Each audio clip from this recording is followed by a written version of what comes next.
ஒரு சிங்கராஜா இருந்தாரு. அந்த சிங்கராஜாவுடைய பேச்சதான் எல்லா விலங்குகளும் கேட்கும். ஒரு நாள் அந்த சிங்கத்துக்கு பசி அதிகமா இருந்தது.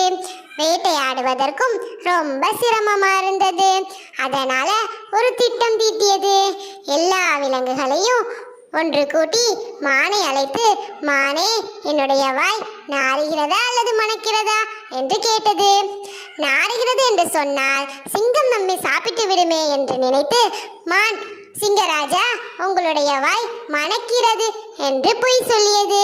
உடனே சிங்கம், என் வாயை மணக்கிறது என்று பொய் சொல்கிறாயா என்று சொல்லி அந்த மானை சாப்பிட்டுடுச்சு.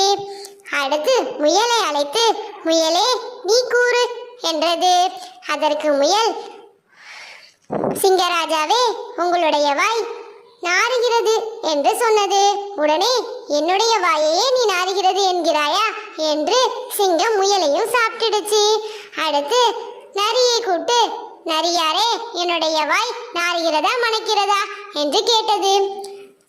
உடனே நரி நன்கு யோசித்து, சிங்கராஜாவே, எனக்கு 2 நாட்களாக மூக்கு அடைத்திருக்கிறது. அதனால எனக்கு எந்த விதமான வாசனையும் தெரியல.